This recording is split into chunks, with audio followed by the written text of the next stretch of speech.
Time for 7 First Alert weather. I think typically around this time of night on Halloween, we all come back to the house, try to, defrost, de-thaw, try to warm up after that cold trek around the neighborhood. And that just wasn't the case this year. I think a lot of people were spending more time outside than we typically would for the last day of October. But yesterday and today are only days with highs in the 60s for Boise that we've seen this season. So it has been a rarity, even though it's kind of abnormal for this time of year. It is the 60-degree temperatures or 60-degree afternoons that we've largely missed out on throughout fall so far. Last month of meteorological fall begins tomorrow, November 1st. This is what we typically expect to start off the month of November. Lows in the mid-30s, highs in the mid-50s, and by the end of the month, lows close to that hard freeze. Get the sprinklers system blown out if you haven't yet, and highs in the low 40s. So certainly seeing our temperatures cooling as we head through the month, and we'll very likely see our first measurable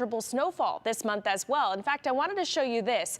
The Climate Prediction Center, it is a subsect of the National Weather Service. They've updated their November outlook for precipitation and temperatures. And as far as that temperature outlook goes, edging a little closer to maybe cooler than average temperatures for the month of November. That would be a switch from what we've seen through the summer and through the fall so far. Precipitation outlook definitely favoring on a higher note, some above average precipitation as well. So this is great news for our snowpack building, and it may even mean that we see our first measurable snowfall as early as, can I say it, a week from today? It's possible. The weather story for us, underneath this southwest flow, we had our mild temperatures today. This front kind of stalling out, slowly creeping in on us, but you see what's behind it.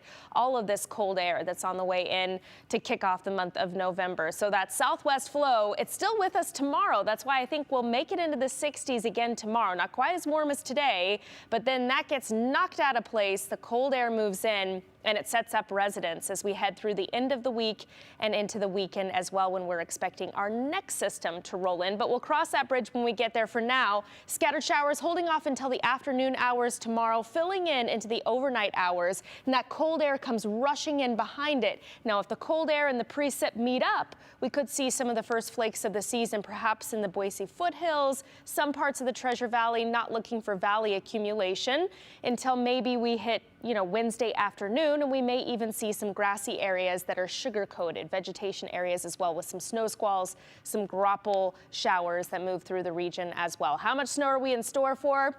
Couple few inches up through our mountain areas through the middle of the week, but then roll the clock ahead into next weekend.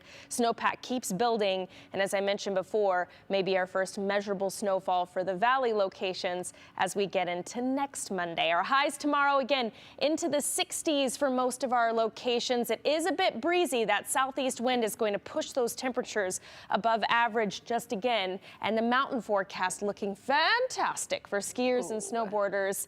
Even the valley locations seeing those snow icons creeping into the 7-day, and also very important this weekend ahead, we fall back an hour with the clock, so getting dark even earlier. Because right now, what is it, like 6:36 was our sunset this evening, right. So we're headed for 5:25 sunset. What happened to fall? We had like 3 days of fall. Yeah, there you go. It's there. It wants to stay. Yeah, it wants to go. I don't know. But we need snow, so there you go. All right, Bree, thank you.